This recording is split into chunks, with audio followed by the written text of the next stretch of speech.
Oh, today's the day. Mark it down, whatever day this ultimately goes up, because now I'm finally forcing you all to listen to me talking about Karl Franz. Get ready to listen to me fanboy over the single best Warhammer fantasy character, nay, the single greatest of all Warhammer characters, period. A greater emperor than Biggie by miles, one whose charisma, intellect, bravery, and sheer force of will is all that keeps his realm from collapsing. If you think I'm going to give you an objective or reasonable point of view on this character, then you clearly haven't been a fan of this channel for long. This man is my idol, my hero, my daddy, my favorite Warhammer character. Let's go on a journey and discuss the greatest of them all. Ultramarines be damned. I am Karl Franz. And I was born into this world, just like you. Karl Franz Holzwig-Schleistein was the son of Emperor Luitpold I. If you don't mind me giving him the full credit he is due, he is also known as Karl Franz I, Protector of the Empire, Defier of the Dark, Emperor of the South, Emperor himself, Son of Emperors, Prince and Emperor, Elector Count of Reichland, Wielder of Galmaraz, Bearer of the Reichland Runefang, Son of Sigmar, the greatest statesman of the Old World, Rider of Deathclaw, and the greatest Emperor of the Warhammer universes. I only made some of those up, and I can assure you that each and every one of them is fully applicable. Not quite as many titles as Cetra, but he's earned every single one of them. He was born in the year 2470 in the Imperial calendar, at least I assume so. The wiki said he was an infant in that year, and infant usually applies to people that aren't one yet. But if I'm wrong and miss his age by an entire year, please let me know in the comments so I can flog myself for disrespecting the Prince and Emperor so grievously. Early in his infant life, signs already showed that he was destined for greatness. Now usually in a fantasy setting, this would manifest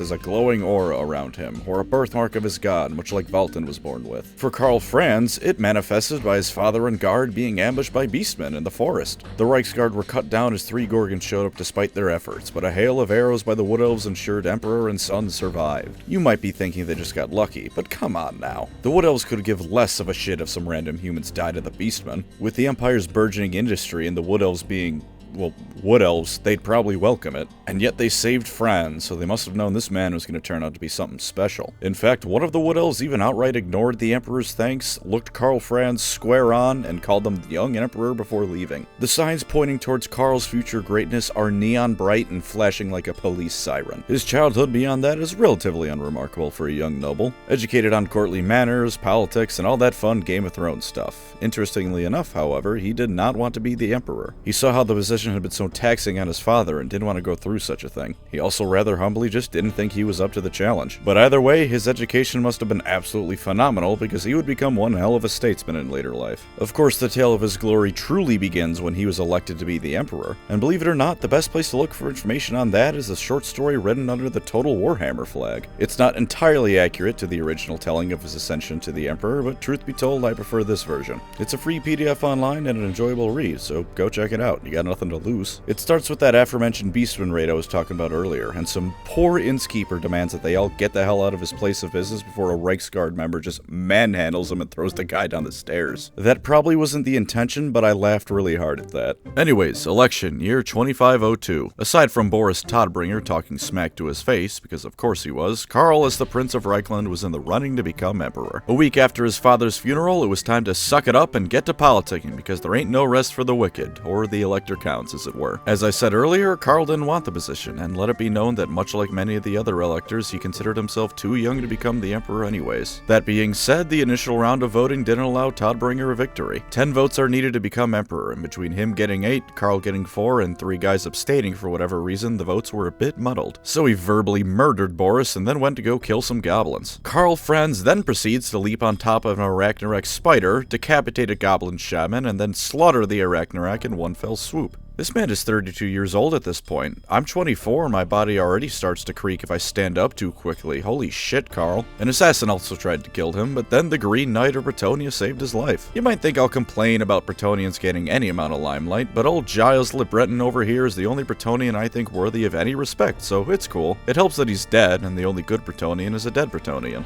Don't worry, I didn't repeat that joke from another video, because that sentence wasn't a joke. Greeny tells him to talk to Leon Kerr, so Karl marches marches to Bretonnia alongside one of his father's and indeed his old friends, Maximilian, the Elector Count of Ostland. He and Leon have a private meeting where Leon says he must become the Emperor. Karl again says he's not worthy, and Leoncoeur provides several good reasons as to why he is. After killing some orcs together and speaking further with the man, Karl finally resolves to try for the Imperial throne. Leoncoeur's depiction here almost makes me not hate him. Then I'll load up an Empire campaign and he captures Marienburg and I hate him all over again. To cut short what happens next, Karl Franz proceeds to display the finest politicking I have ever seen. He goes on a tour of the Empire and convinces every single Elector Count to vote for him, from the Halfling's chief to the rest of the provinces. While he won over Middenheim by giving one hell of a speech about unity, the rest of them get conned without actually getting conned. Franz promises all sorts of different reforms and taxes that sound like they're going to be undercutting each other's rivals, but in the end, everyone benefits. He doesn't tell a single lie either. He's just so goddamn smart he words his arguments in a way that shows the benefit to everyone and makes all the electors think that they're coming out on top. Also, one of the Elector Counts headbutts someone to death, which is entertaining, if nothing else. The election commences and Karl wins all but one vote. Maximilian is revealed to not have voted for him, and then when Karl bashes his head in with Galmaraz, it's revealed that, oh shit, Maximilian was a Tzeentch demon. Get bonked, you moron. Turns out the actual Maximilian has been dead for some amount of time. So now Karl's the Emperor. The vampires are getting ready to reveal themselves again, Norscan raiders are getting ready to sack Nordland for the 11th time that week, and Archaon is gonna start doing his thing soon. Good luck, bud. Well, thankfully our hero didn't need anything like luck. The Celestial College foresaw where the Norscans were gonna attack, and sure enough, before they could even reach land, they were obliterated by cannon fire. The few who did make landfall were impaled on spears and halberds, and Franz himself led the final charge that broke them. Since then, Karl continued his record of ass-kicking. He led a charge against Bretonnian knights in the same year he was elected and smashed them flat, which aside from being further proof of Bretonnian inferiority, is really funny within the context of that Total Warhammer novel. Karl, you have to be king. Also, I'm invading your lands now. He fought Greenskins and won, and he one-shot a Chaos Champion with Galmaraz. He may not be the best warrior in the world, but he doesn't seem to have gotten that memo. Much the same as during his infancy, he was also once again assaulted by beastmen, but saved by wood elves. He had asked them for aid and they granted it, showing once again how kick-ass he is at politics that he got the wood elves to agree to help anyone. He was actually fighting this time on account of not being 2 months old, but a Cygor knocked him off his horse with a big old boulder. Yeah, that'll do anyone in. Only this time, instead of just anyone saving him, it was Orion. You know, the incarnation of one of the elven gods. Karl Franz has the gods themselves on his side, and don't think that's going away anytime soon. Anyways, yeah, Karl got bailed out by the Wood Elves once again. Orion did send him a gift though, a griffin egg, one that would go on to become his trusty mount Deathclaw. After that, he went on to kick more ass, like at Blackfire Pass, the same Blackfire Pass that Sigmar once routed the orcs and formed an alliance with the dwarves with. Kind of an important place in Warhammer fantasy history. Only this time, Karl didn't have any dwarven help. Wave after wave of orcs charged the Imperial lines, and at first it went pretty well for the Empire. They just kind of pointed their guns forward and let it rip. But then a horde of boar-riding orcs smashed into the left flank, and things started going south. Deathclaw was wounded earlier during a battle between Karl and a giant, which Franzy Boy soloed by the way, so he was left footslogging it. Marius Leitdorf, the guy in charge of Averland who headbutted someone to death earlier before complaining about his milk having blood in it, managed to kill the boar the orc warlord was riding on. The orc, understandably perhaps, was not the biggest fan of this, and crushed his throat. Marius Leitdorf is now dead. Rest in pieces, you mad bastard. May you hunt down all the halflings you can in Moore's Garden. Yeah, Marius Leitdorf hunted halflings for sport. Fun fact for you. Now it's up to Karl and the tattered remnants of the Imperial army. And you know what? I'll just spoil something for you now. There's no wood elves coming to save him this time. There's no dwarfs, there's no high elves, not even Deathclaw. Just Karl Franz, what's left of his army, and a whole lot of orcs. Naturally, this meant absolutely nothing for him, because he had unlocked the part of his skill tree where he becomes unbreakable and his leadership never lowers. He engaged the orc leader in a duel, and the entire battlefield stopped to watch them. And for reference, this all happened in the middle of a massive cavalry charge. This duel was so badass that the orcs went, I'm taking a break from fighting to watch it go down. And sure enough, Franz put up a hell of a fight, but was being slowly worn down by the orc's strength. He sent up a prayer to Sigmar, and Sigmar must have been feeling nostalgic that day because it was answered. Covered in a golden aura, Franz's injuries were entirely healed, and his weariness done away with. It doesn't specifically say he turned into a warrior prophesized by legend, but I'm showing Goku on screen right now anyway, so enjoy the mental image of Karl Franz, the legendary Super Saiyan. He screamed out Unberogans, the tribe Sigmar hailed from, and for just a moment, the orc warlord was struck with fear as His visions of Sigmar himself rampaging through the same field as he did 2,000 years ago filled the mind of him and his entire army. And then Karl Franz brought Galmaraz straight down onto his skull. It bears mentioning that the name of the Warhammer translates to Skull Splitter. How fitting. With this, the Orc horde was routed by fear, and Karl's name was spoken with even more pride throughout the Empire than it already was. Unless your name is Marcus Kruber. Then you bitch about how the Emperor keeps stealing your hats and raising taxes to buy more hats with. There's a few more things I feel are worth mentioning, but I couldn't figure out how to chronologically place them without killing the pace of the video, so here's a lightning round of fun facts. He reorganized the Empire and reinstated several provinces, such as Hochland and Ostermark. Yeah, he created the Empire as it stands in Total Warhammer. Shame Festus keeps spreading gonorrhea across his hard work, though. Can't say I'm a fan. One time a necromancer?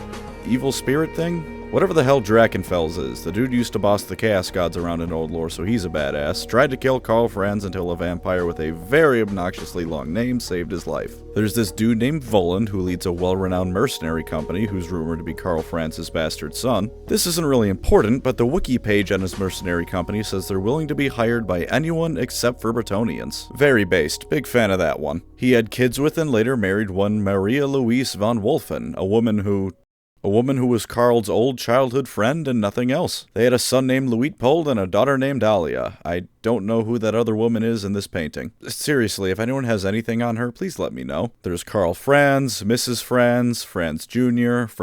but a girl. Who are you, other woman? Oh, and in first edition Warhammer Fantasy Roleplay, he fucking died. Don't worry, he got better though. GW realized he couldn't kill Karl Zoggen Franz, so they retconned that. Anyways, it's time to talk about the end times. You want to see how quickly I can breeze through this so we can stop talking about the end times? Karl went to work rallying the Empire while Balthasar Gelt raised the Auric Bastion, a fuck-off huge wall to keep out chaos. The Changeling tried to murder him, and Gelt did a bit of a goofy and tried to murder the wrong guy thinking he was the Changeling. When Mr. Supreme started raising zombies, he was outed as a necromancer, and the Auric Bastion fell away without the support of him and all of his wizards, as well as Imperial priests. So now Karl was stuck in the same situation he is in Warhammer 3, surrounded by idiots, and everyone's gunning for him. Nurgle was apparently the star of the end times, aside from Archaon, so after his forces killed Leoncoeur, they moved on to Karl Franz and Altdorf. The Glotkin, you know, that really fat bastard model with the two other dudes on top, were giving Karl the business in this capital city. So while Karl did all sorts of badass things like survive a several hundred feet fall after getting knocked off Deathclaw, he was slain by the Nurgle worshipping brothers. Of course, the Glotkin apparently turned their brains off that day and left him dying on the altar of Sigmar. You know, one of the few gods left actively opposing and threatening chaos. Karl figured if it worked once, he might as well try again and called to Sigmar for aid. Sigmar once again said, "Bet assholes," and empowered Karl Franz with the magical wind of heaven. Shortly afterwards, the Glotkin brothers were little more than a trio of flies in a jar in Nurgle's garden. I'm being serious, Nurgle put them in a cum jar for failing to take over Altdorf. Then Karl Franz purged Altdorf of chaos and went to work with his newfound power, sassing Vlad von Karstein and all sorts of other cool things. Except actually, I'm lying to you, because despite GW writing in lore where Karl says he doesn't know what's empowering him, it's actually revealed later it was Sigmar in his body the entire time. Karl Franz died in Altdorf. Why no, the end times weren't being written as they were going along. The end times were a respectful send-off to Warhammer Fantasy, the original setting that put Games Workshop on the market.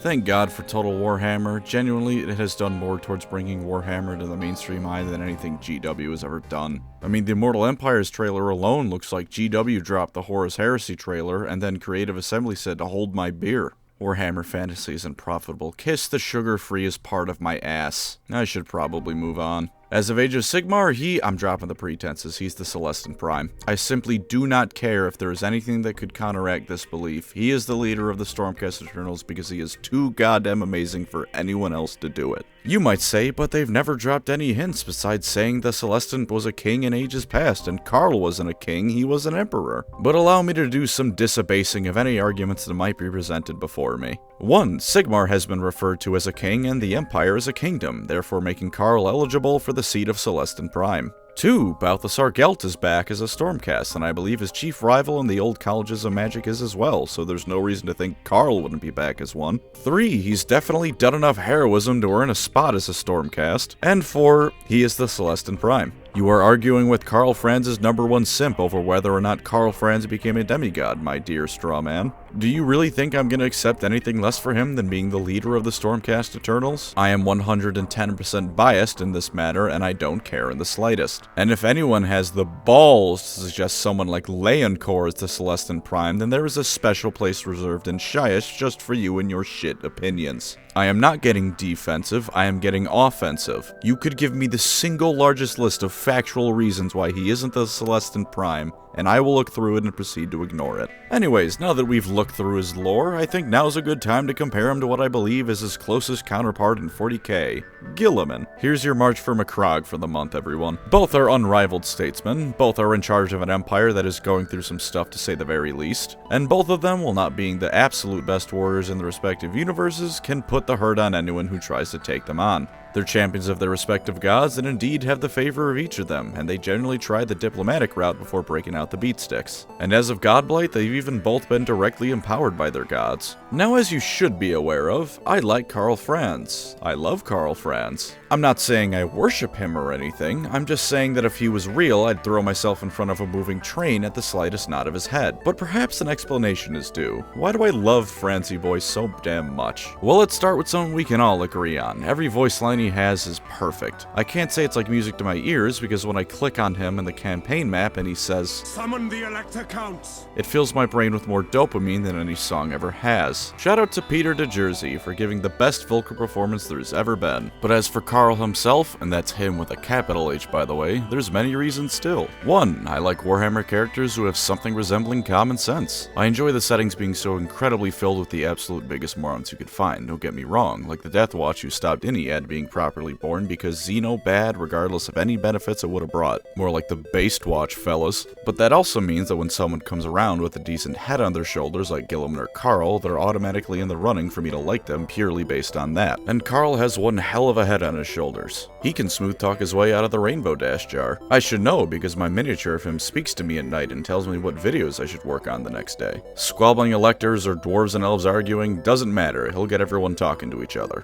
And yet, like I said, he's not a con man. He's something that's rarer than all the gold, diamonds, and out-of-production Warhammer minis on the planet. An honest politician working with your best interests in mind. He works with all sorts of different people in the Empire, the cults of Ulrich and Sigmar, as well as other religions, representatives from the common man, other nobles. And once again, it doesn't matter if you're a human, an elf, a dwarf, or an ogre. Whatever you are, if you're willing to sit down and hash things out, Karl Franz can make things work. And if you aren't willing to make things work, Karl Franz is going to put Galmaraz to work. He's a warrior extraordinaire, and while not the best combatant with the absolute best armor, he can fight alongside the best of them and pull his weight. If there's a battle that requires his attention, the only reason he won't be at the head of a Reiksguard charge is because he's already flying above on Deathclaw fighting something else. He's a brilliant commander as well, which is another thing that makes him stand above the average beatstick character in Warhammer. And yet to counteract that, he's not a complete and utter Mary Sue. As you've seen by now, he's lost his fair share of battles, and things don't always go right for him. And not everyone even likes him. Boris Todbringer calls him an upstart child, but he picks himself back up and gets back at it. There's no massive temper tantrum because he got his ass handed to him. He accepts that he lost, plans accordingly for the future, and gets back out there. And of course, he has the divine favor of Sigmar backing him. And you know what? I like that about him. Especially in Warhammer, I don't think there's enough of that shit going around for the good guys. It's just constant showcasing of the Chaos Gods empowering their servants, and it's very nice to see that sometimes the good guys can get a boost like that. And Karl certainly puts it to good use, beating greenskins and Chaos Lords to death with the power of the Holy Spirit. He's never once wavered in his duty either, no matter how frequently he comes to blows with more mundane threats like orcs or more chaotic threats as it were. He never falters or becomes corrupted. He just keeps at it. There's no risk of chaotic corruption with him, only the risk that whatever chump that tries to take him on is going to stain his armor. He is genuine in his motivations as well. He works tirelessly because he believes in his cause, of the righteousness of his country, and that what he does is vital to hold back the darkness for just another day. He doesn't hate half of his empire because of half the people in it being idiots, he cherishes his country. And while he's admitted in Total Warhammer and elsewhere he's done some dark things, he does it out of a genuine desire to improve the world and because it's all he can see working. I'm repeating myself a bit between this and the Empire Do or Don't, but it's doubly applicable with Franz. Perhaps the biggest reason of all, he does all of this without being some kind of superhuman demigod or anything like that. While Sigmar has blessed him in the past, like I've said, that was more of a temporary power boost than anything else. Otherwise, he's just an ordinary man called to greatness, doing his best to survive in the fustercluck of a world that is Warhammer fantasy. Wielding nothing but faith, steel, and gunpowder, he fights to survive and keep his nation alive with nothing but sheer willpower and grit. And finally, the real reason that's actually beyond all other things. Look at that jawline, oh my god. This man is handsome beyond compare. I'm sure you've all seen the meme, you know, this is peak male form and then it's something stupid. Well, this is peak human form. A perfect world is a world filled with nothing but Karl Franzes as far as the eye can see. Anyways, do or don't Karl Franz? Do. That's the segment. This entire video has been lore positives for the man, and I'm not giving you lore downsides to this man. They don't exist. There are none. He's perfect. As for gameplay, he's an all-rounder lord who can move fast, hit hard, and take a bit of a hit. Don't put him against the cheesiest ward save lord and it'll do just fine. His campaign is currently in a rough spot, but that's the Empire as a whole rather than Karl Franz. And there is Karl Franz, the greatest statesman of the old world, and many more plaudits I could give him. Plaudits, that's a fun word. Thanks for the new word, Andy. I hope I've enlightened you all to this wonderful man. May he guide you ever onwards to glory. Thank you, of course, to my wonderful channel members. You were the Burgomeisters to my Elector Count. I couldn't compare myself to Karl Franz, of course, so that's what we're going with. If you'd like to support the channel, feel free to subscribe or become a member. Either way, thank you for watching and take care out there. Karl Franz, Karl Franz, Karl Franz, Karl Franz, Karl Franz, Karl Franz, Karl Franz, Karl Franz, Karl Franz, Karl Franz, Karl Franz, Karl Franz.